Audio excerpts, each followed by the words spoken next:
a little bit about me so that you get to know me better. I started my career like I think 8 years or so back as a UI UX designer, and then I crossed over to product management. I am living in Bangalore currently. Bangalore is a lovely city in India, uh, and right now I've been working with Postman for the last I don't know 3 to 4 years now. Uh, Postman, if you don't know, is a tool that developers use to test, document, design, monitor their APIs.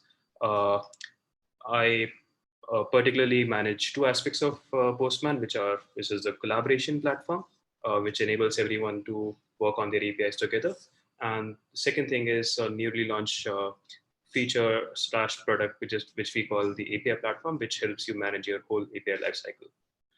Uh, so let's like the format from my end is going to be simple.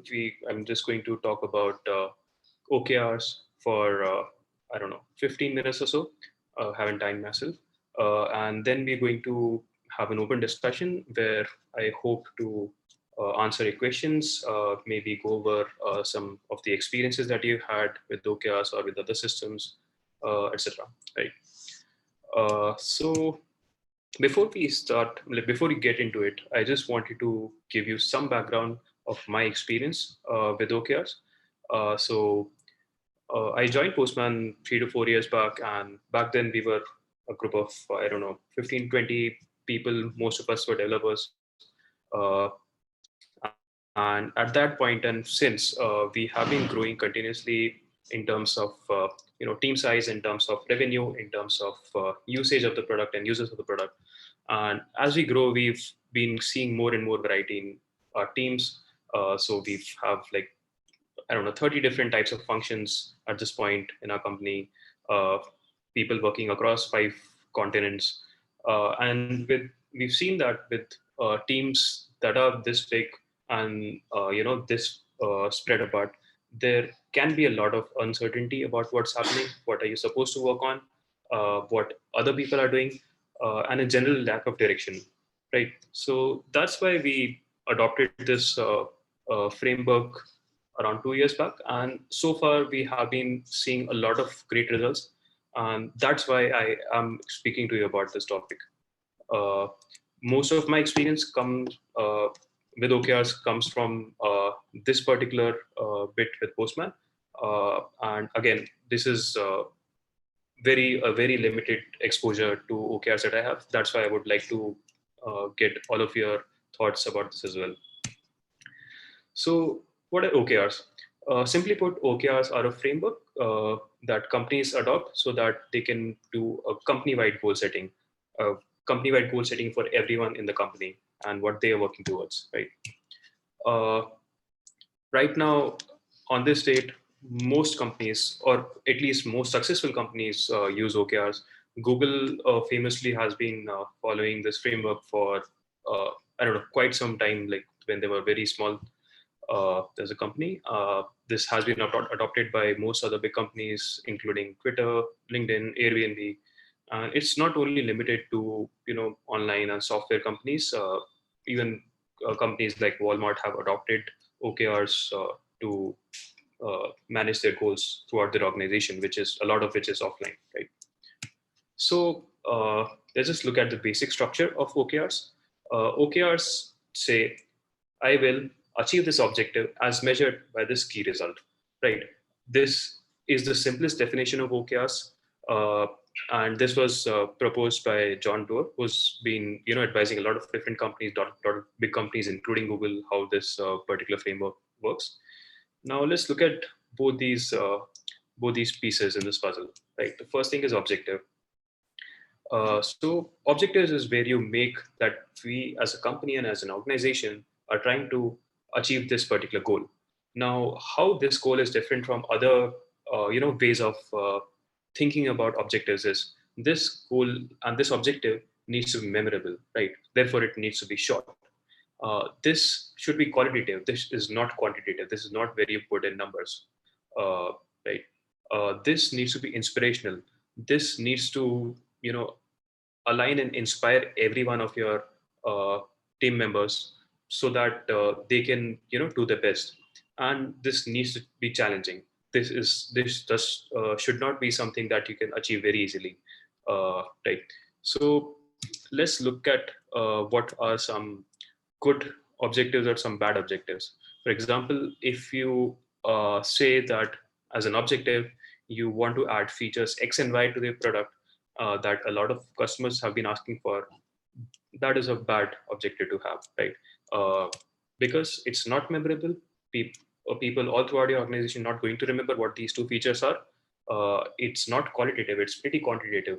Launching a feature is quantitative, right? It's not inspirational. No one gets inspired by launching features, and it's not challenging. Like you can launch a feature in a bad way and in a good way, and that's not helpful to anyone.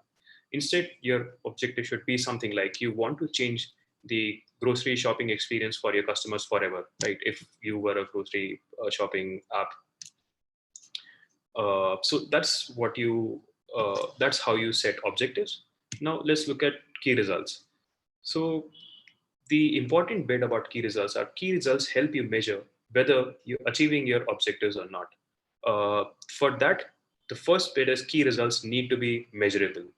You can't have a key result that you can't say can't answer whether did I achieve this, yes or no. That can't be a maybe we did this or we did this to some extent. No, key result should be measurable.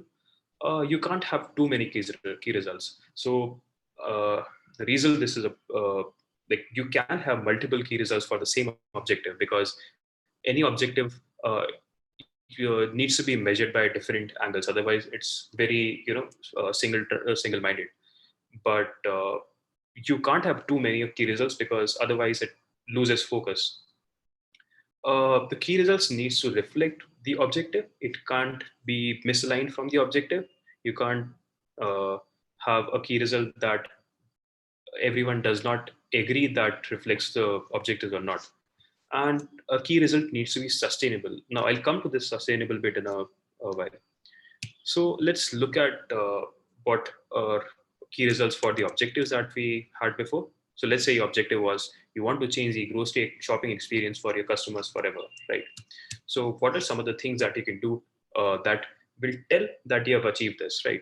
So maybe you want to decrease the delivery times from 2 days to 6 hours, right? Uh, you want to increase your app store rating from 3 to 4.2 because that's a very good indicator that users are loving your app and your experience. Maybe you want to increase your orders as well. And there's this last bit. So this is what I was talking about, sustainability. You don't want all your key results to only focus on the positive outcomes. You should also think about what are your resources, what are the things that you do not want to compromise on. For example, you can achieve all these key results by putting in more money, right? But you have to keep in mind that you can't do that. And to discourage people from thinking on those lines, you have to keep a key result saying you want to maintain your operation cost under X amount, etc. So to conclude, you need to have an inspirational, objective, and measurable key results for it to be successful. Now, I want to talk about what are the benefits that you get from using OKRs. And again, I'll come later to how you set OKRs, but right now I just want to make sure that we know why we are using this. So, firstly, OKRs as a goal setting framework is agile and flexible. You don't set static goals which last for a year and then you set another goal. OKRs are meant to be fast moving. They're meant to be flexible. You have a goal, but to achieve that you can make a plan and can change that plan as new opportunities arise. uh, OKRs are simple, right? You don't need to write 10 pages of a document and circulate it uh, to everyone. OKRs are fairly easy, and every employee in your company should be able to remember them and understand them. OKRs are transparent. Everyone should be able to see everyone else's OKRs. That means everyone should have visibility into even the CEO's OKRs, and they should be able to tell, okay, this is I know what this person cares about at this moment, right? this will help people get a better alignment and better understanding of each other's work. And OKRs promote horizontal alignment. So normally what we've seen in bigger companies is that you have a lot of like top-down uh, alignment. So your manager comes and says that, oh, this particular quarter we want to increase sales by 30%, and then every team member is left to think about, okay, uh, how can I achieve this particular thing? OKRs are not like that. OKRs put everyone at the same level and say that now you need to be aligned to each other. So you decide what your OKRs are going to be. You look at the bigger strategy and then you align to it. You look at your manager's OKR and align to it. You look at your subordinates OKRs and align to them. And you look at other teams' OKRs and align to them, right? So to conclude, like OKRs, why we use OKRs, I want to use OKRs are because OKRs are agile, they're flexible, they're simple enough to understand, they're transparent, and they help everyone align to each other, right? So now I'm going to talk about how you can go about adopting OKRs in your team. So the first thing, you need to have an ambitious objective. How ambitious? It depends up to you. But what OKRs help us achieve is something that we can't achieve right now, right? So if you only care about flatline curve, if you only care about achieving what you have already done in the previous year, OKRs are maybe not for you. But if you want to grow beyond your comfort level and you want to stretch yourself in achieving and growing, then you need to have an ambitious objective, right? So you have an objective, and what we typically see in a lot of companies do is have this kind of an approach where you have a top-down strategy and a bottoms-up tactics, right? So near the top is where you set the strategy for the company, and near the bottom is where you set the tactical details, right? So what that means is your company can say, okay, this year we want to focus on X, and everyone else can say, okay, this is what I can do to help us get to X, but this X does not determine what I'm doing, right? uh, when you have your objectives, now you need to create key results. We've already seen key results need to be measurable, etc. But one common pitfall that a lot of companies go through is they create results. They don't create results, they create task lists instead. You don't want to do that. You don't want to have a task list saying release X, release Y, achieve this, etc. You need to measure results, and you need to measure the value of something that you're doing. You don't want to measure the effort that is going into it, right? So that is what you want to do when you're setting key results. Next, you want to define some initiatives that you can take to achieve these key results. Initiatives are anything that you can do to achieve these key results. They can be projects, they can be activities, they can be some tasks that someone needs to finish. And think of initiatives as bets that you are taking. And when you're taking a bet, you're putting in resources and time into it. And at the end of it, you hope to achieve your key result through it. And why initiatives are not part of the OKR system, but they're an addendum to it, is because initiatives can change, right? You right now, based on your understanding, you think this is how I can achieve this, but maybe a couple of weeks later, when something changed or when you already tried this out and it didn't work, you can take a new bet, right? That's initiatives are not defined, and they're not decided. Like they are decided, but you can keep on changing them. uh, After you've set initiatives and you begin your process of OKRs, you want to be tracking these regularly. What this means as is you look at all the key results, you see if you are making any progress in them, you see what is your confidence based on your current progress, whether you're going to be meeting these key results or not. Uh, if not, then you figure out what is impeding you from achieving these key results, and whether you can take some new initiatives, some other initiatives to achieve these key results. Right. So this is what you do on a regular basis while setting OKRs. Uh, And lastly, retrospective, a very important part of OKRs that's easily missed.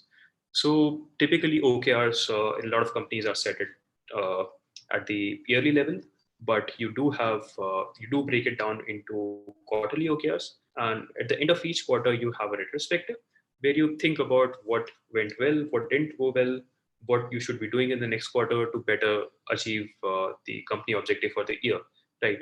And that will help this framework become better. It's not a static framework like we saw, it's a dynamic framework and it keeps on evolving. So like this was all textbook advice. Now I'll just give you some advice that comes from my experience of using OKRs. uh, and the first thing is that any change to a process takes a lot of time, especially if that process spans the whole company. So if you are going to implement OKRs in your company, you need to be patient and you need to be communicated to other people who are going to have doubts about this. You need to ask questions and answer questions, right? Uh, but over time, you would see this change becoming become imbibed in your company, and you need to wait till that. Secondly, you should uh, you should use OKRs if you to for focusing on achieving results. You should not use OKRs for trying to measure individual contributions for people. Tying OKRs to compensation is a big no. Third thing is like OKRs is not a standard solution that applies to every company in the world. OKRs by definition are very open-ended. You need to see what's working for your company, what's not working. You can, based on that, you know what kind of objectives you need to take, what kind of key results you want to measure, what kind of initiatives you want to take, etc. So like start with a standard template and then keep on changing it based on your learnings over the past. And the last thing, OKRs are not just a process. They can symbolize a change in your company culture to be able to grow, to be able to do better things, reach out. So whenever you notice that, you need to celebrate it. You don't let that moment pass, and uh, you need to, rejoice it with the whole of your company.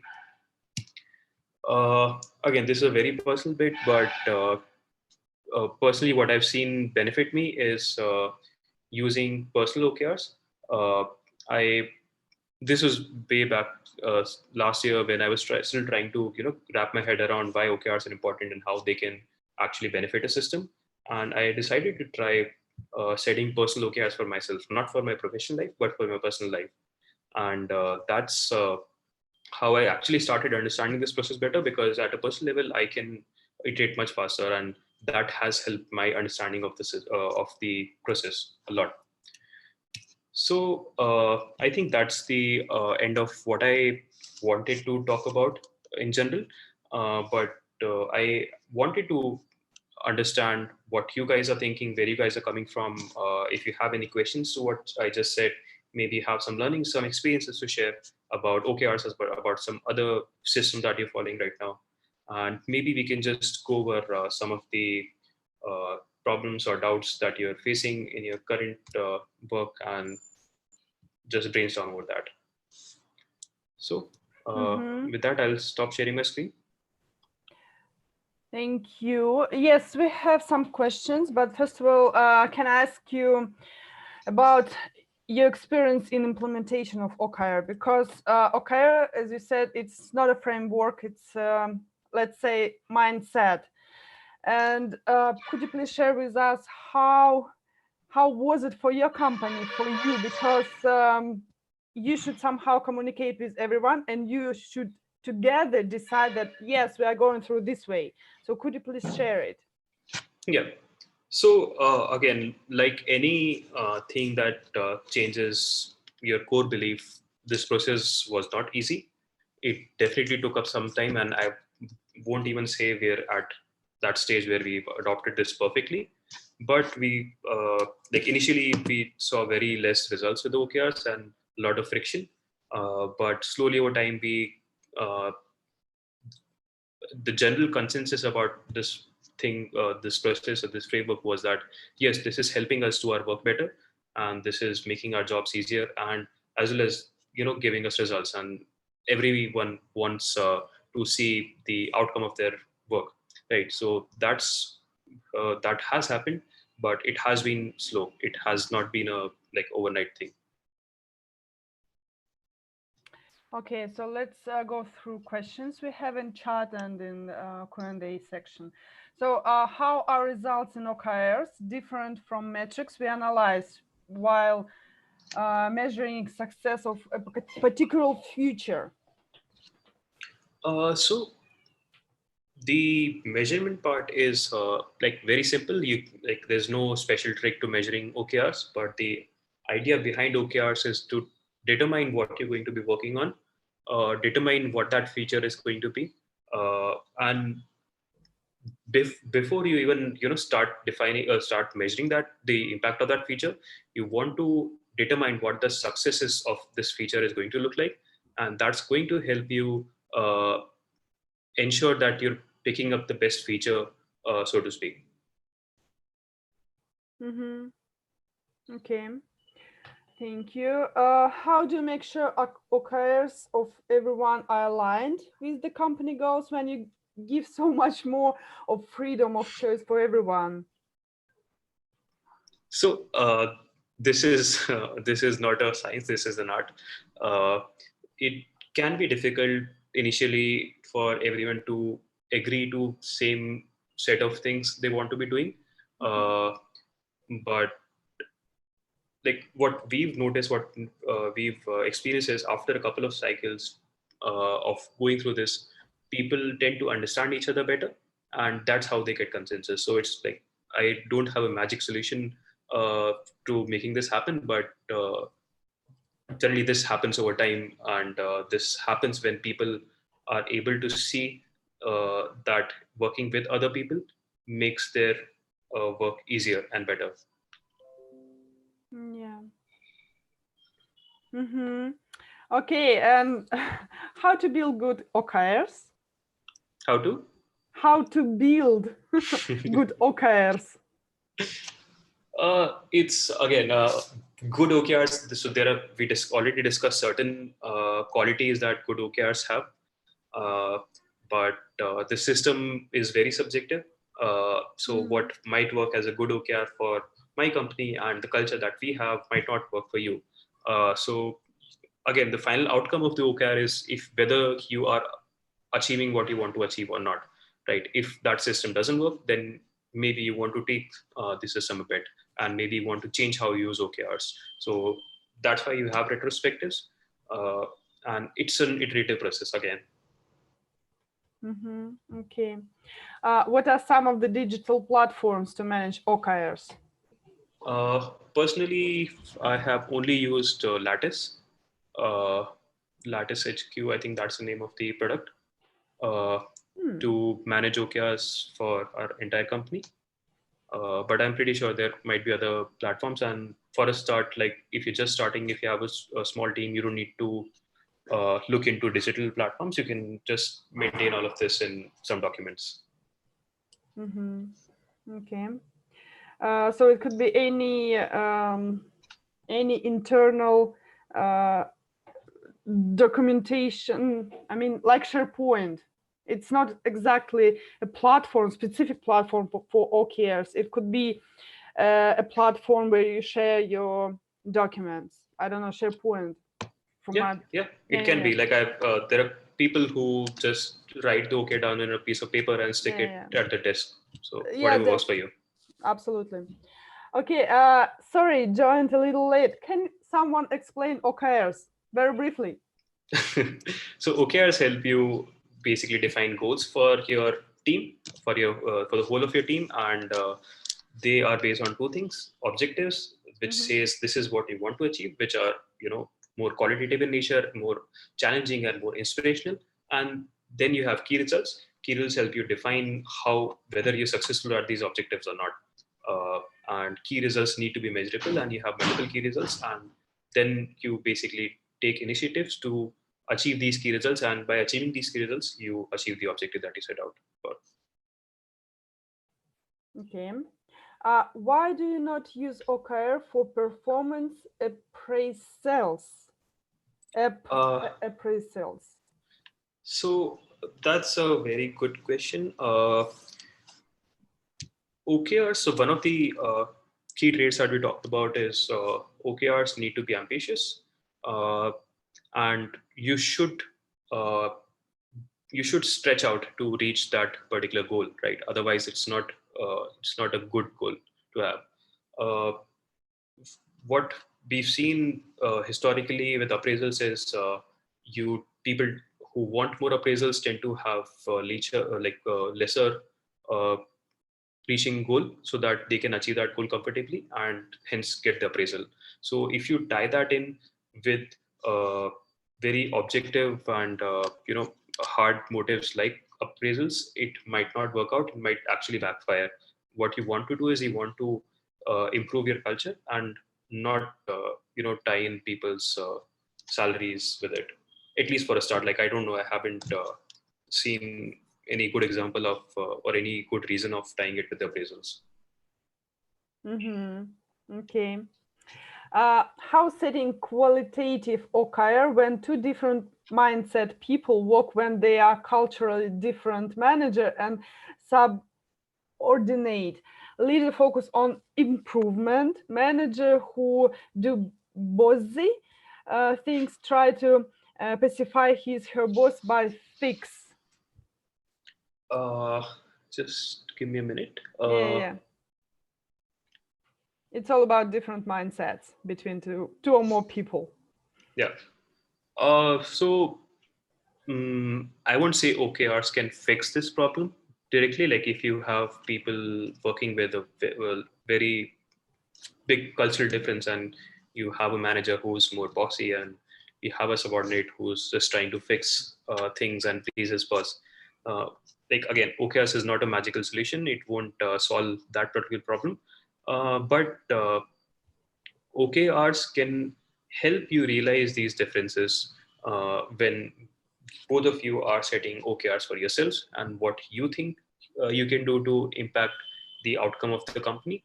And the quicker these differences are noticed and resolved, the better it is for your company, right? So that is one way we've seen, you know, OKRs helping with the cultural difference, but again, it's not uh, a solution to that. You need to try. Yeah, definitely.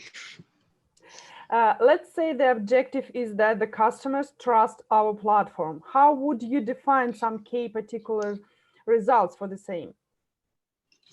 Uh, so defining trust can be slightly tricky. Like, couple of ways. If I had to take up this objective, what I would define as key results is, maybe you look at something like NPS score or something similar to NPS score, where it's a trust-based score. Maybe you want to uh, like again conduct surveys similar to how you do for NPS score. Maybe you want to look at ratings that people can give for your platform, for your product on different platforms. For if you have an uh, Android or iOS app, you can look at those ratings. Maybe you want to measure the uh, outcome of your customer success, or sorry, customer support calls. These are some of the ways you can measure it. So what you need to do is you need to pick something that you can measure, which is indicative of people's trust in your product. And maybe trust in your product for your case depends on how many people want to pay for your product, right? So again, I can't speak as for a general thing, but you need to figure how best you can find that thing which indicates trust in your product, and then you can work on measuring it. But again, that is only for the measurement part. The initiatives that you need to take for improving this trust again depends on your context and how you think you can improve trust in your product. Maybe that's by building a better experience in the product. Maybe that's by having a better customer support team. I don't know. Mm-hmm. Could you suggest a trust solution in Postman's context? Uh, like, slightly difficult to do because I don't think we have taken that objective because we don't have a problem with users' trust in our platform. Mm-hmm. But let's say if I were uh, running a Shopify store, right, and I'm selling some handmade products, and obviously I might have a trust issue. People might think that what I'm selling them is fake or mass manufactured, or whether they actually be getting the product or not, right? So, a couple of things that I can look at to measure this is uh, bounce rates for my website, because like especially bounce rates for my checkout experience, because that's where people are actually going to be paying me for my product. Maybe I can look at some surveys that I sent out after the selling, and when the customer has actually received the product. So again, these are some of the ways I can think of if I had to measure this objective of getting or improving trust in my product. Mm-hmm. Okay, we don't have enough questions about OKR. We have some questions about product manager in general. Are you okay to answer such questions? Sure, I can try. Okay, let's try. What are the technical staffs to be known for junior PMs? Can product analysts become product manager in the future? Okay. So, product analysts and technical skills, right? Mostly. Yeah.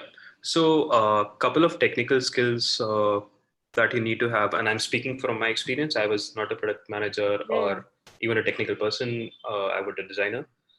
So, some of the key skills or technical skills that you need to understand is the platforms that your products are built on, the technologies that they use, and not the technologies themselves, but what these technologies are used for and can be used to employ. And then you need to, like, obviously you're a analyst, so I'm assuming that understanding data and metrics is not a problem for you.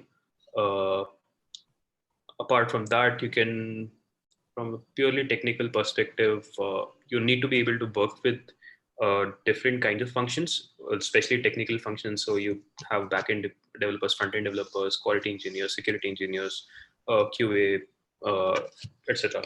So I would suggest you spend some time understanding what they do. And again, you don't need to understand every part of their job profile, but just to be able to understand where they fit in and how they impact the outcome of a product. That's the least that you have to do. Mm-hmm. From my experience, and this is my belief actually, I believe everyone could be a product manager from any technical or even non-technical job. It depends on your personality and on a specific job description, let's say, and specific company, because we all of us are different, and all companies are different, and all jobs are different. Some jobs may ask for soft skills more than technical skills.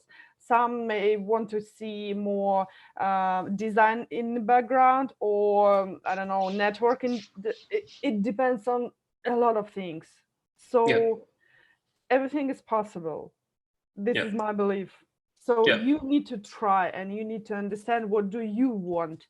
Is it really exactly your wish, or I don't know, you still have no idea where to go and you want to try? So just go inside of you and try to find questions and answers. yeah. Okay, let's go next question. What is the difference between business analyst and product manager? Let's try to answer together. uh, so in my experience with working with business analysts typically again report to business, and they try to understand the impact of the product and anything else that that it has on the business. As a product manager, uh, you need to have that to a certain extent. You need to be able to answer to business whether like why Absolutely. you're making certain product or why you're making certain decisions. But that's one part of the uh, profile here. You have to work with a lot other people, and you have to own a particular product, and Mhm. be uh, be responsible for it. A business analyst is generally not responsible for product. He's someone who's measuring the impact of the product. Yeah, I agree. What are the factors involved in the future prioritization? What are the factors involved in future prioritization? Prioritization, I mean. Mm, in my experience, what I try to prioritize is the number of users this feature can potentially help, Mhm. the ease of implementation, and the eventual outcome of this feature, not only in terms of usefulness for the user, but also in terms of our business goals. Mhm. Mhm. Okay. Another question. It's perfect. How to become a good product manager? Are I you think good there is enough? this. I don't know. I can't tell. But I think I read this excerpt called "Good Product Manager, Bad Product Manager." I believe it's by Andy Grove, if I'm not very wrong. Mhm. Uh, and he talks about the qualities that a good product manager should have. Uh, a lot of which, like some of which we talked about already. Other things are good communication, not communication as in like speaking skills, but being able to understand what the rest of the team is doing and be able to act as an enabler for them, not as a manager but as an enabler, so that you can utilize their skills and you can make them grow, and you can therefore impact the outcome of the product. uh, Again, we could go on and on about good product managers, bad product manager, but these are some of the most important things that I have felt. Yeah, I agree. You should be a leader for all people around you. It doesn't matter if you are a manager or if you are a director and you have a opportunity to implement something, but you should have it inside of you. You should believe in it and you should provide all of this that yes, I can do this, this, and this, and you should take your responsibility on all of this. I agree. Okay, so would be interesting to know the best practices in remote collaboration and how did you manage this with agility? Agility, sorry. Can you repeat the question again? Yeah, it's all about remote collaboration. Best Okay. practice in remote collaboration and how did you manage all of this? So again, very contextual questions to the Right. times that we're living in. Uh, we so Postman's collaboration was remote to a certain extent. We had multiple offices in multiple countries and people working across time zones. And these people typically like work together on the same thing, Mm-hmm. right? These are not different teams who are working independently on different things. So we had to deal with the common problems that comes with trying to work remotely early on. Some of the problems were working across time zones. uh, we had to make sure that the work hours were flexible, uh, and people could because people were expected to be present at a certain time. For example, it's like evening, and if you had to be present in a meeting right now, uh, you had to make that or create that mind space for you to be actually productive in that meeting. uh, we also had to ensure that a lot of our communication was asynchronous. So you should not need to wait on someone's response or someone's input right now for you to be able to perform your work well. Typically, this means that you plan your work well in advance. You figure out what the blockers are going to be for you. You document all of this. You ask for help before help is needed. And if you think any decision that you're taking or any work that you're doing is going to impact someone else's work, you communicate that very actively. And I think, like, yeah, documentation, communication, and some flexibility. These are some of the things that have helped us in the past. Yeah, and I can add that you should be very open for anything, to provide the feedback, to listen everyone, to provide your opinion, and so on. So be open, Yeah. open-minded. Let's go back to OKR. We have a question. If OKRs are not used for performance management, then do we run a separate performance management for the organization? I would suggest, yes, you should do that. Again, I don't particularly know of a lot of performance management exercises, but I'm pretty sure your HR team would know that. But it would be a good idea to keep that separate, at least initially when you're trying out OKRs. And maybe later on you find some ways to connect that. You can connect that, but yeah, it's a good idea to keep them separate. In my previous company, we had it like part of our PDP plan. So PDP, it's a personal development plan, and you should have a different sections. One is the personal goals, so where you should be grown, you should grow from this part to another part. So it's your personal goals, and another goals are from your organization, and all together it's part of one PDP plan. So it means that it could be combined, but yes, as you said, it should be with support from HR. Yeah. Absolutely. And typically, we seen as like a good performance management program eventually helps you reaching your OKRs, or Absolutely. helps with the whole product management and OKRs bit. Yeah. What are some tools I should keep handy as a product analyst if my future goal is to be a PM? Some tools. So, couple of things that I can recommend are, as a analyst, you should also develop a mm, intuitive way of thinking about things. A lot of decisions to buy or not buy, and a lot of decisions to use a product versus the another are emotional in nature, and that's where I feel a lot of analysts, kind of are not able to fill that gap. So if you're talking in terms of tools, maybe you can try out designing and design thinking uh, as an exercise. Uh, if you're talking purely in terms of tools, then like, again, tools is a very gray area. What do you call tools? But I would encourage you to look at things like uh, things which actually help you design certain things, and things which help you get uh, connected to the end user so that you're able to understand them, things that help you gather feedback, etc. So again, these are some of the tools that come to my mind.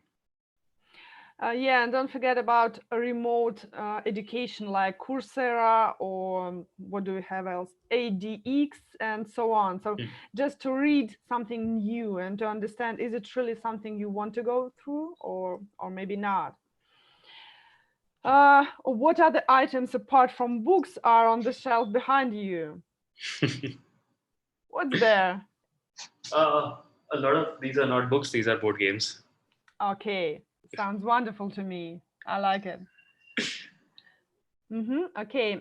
Could you please tell what are 2 or 3 important difference things between a B2B platform and B2C one? I want to understand how you choose user personals for the B2B space. Uh, Very interesting question. So different factors between B2B and B2C, Yeah. The one single most important differentiator between B2C and B2B businesses and products is that in B2C, your user is your decision maker. But in B2B, that's not the case. In B2C, the user, for example, if you're talking about an Uber, uh, the person who's going to be looking at the price and going to be selecting that app is the person who's going to ride, in most cases, right? But in a B2B platform, you're going to have a person who's going to decide whether this product should be used or not. And then you are going to have someone else use the product. So the dynamics become very different. And when you're trying to define personas, B2B has like way too many personas to for you to think about compared to B2C. Like B2C, it's more use case specific, uh, and B2B, it's also how I fit in with that business. So B2B is business to business, right? So where am I in that business? Whether I'm a manager, whether I'm an employer, whether I someone from other department who's going to be taking a decision for this product's usage. So all these personas come into play when you're talking about a B2B business. Mm-hmm. Okay, any other questions, any comments? Because we answered everything.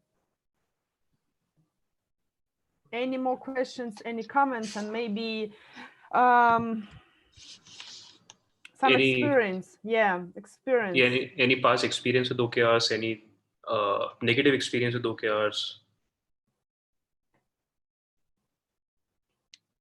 Okay, what happens if certain product decisions are not known to you? I trust my team to be able to take this decision without informing me of everything. But if this ends up being a wrong decision, then we go back to the board and see why that decision was taken. Not looking at the circumstances under which this decision was taken, but what were the factors that led to the decision, and if we could improve them so that the person who took the decision would be able to make a better decision in future. Mm-hmm. Thank you. How difficult is feedback or review collection from B2B platforms? Uh, it is. It can be tricky. I won't say it's difficult because generally people are eager to give you feedback in B2B businesses because they are typically paying a higher price point. Uh, but you have to keep in mind that this feedback might be coming from only one of the segment.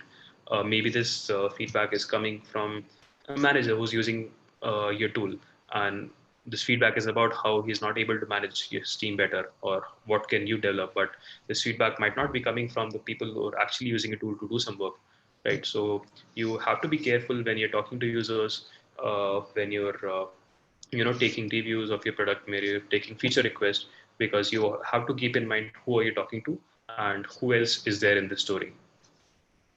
Mm-hmm. Okay. We don't have any questions, and we have around 8 minutes to end.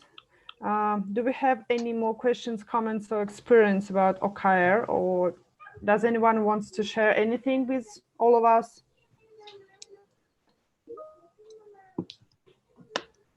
And if in future you have some questions, I'm always available on Twitter, Shanky0O. That's my handle. And I would love to have some discussions on not just OKRs, but anything product management related. Okay, sounds good to me. Okay, so can we end our meeting today? Okay. I think we can. Okay, so thanks everyone. Thanks Sankalp for your speech today and for your answers for our questions. Thanks to everyone. Have a wonderful end of the day, I believe.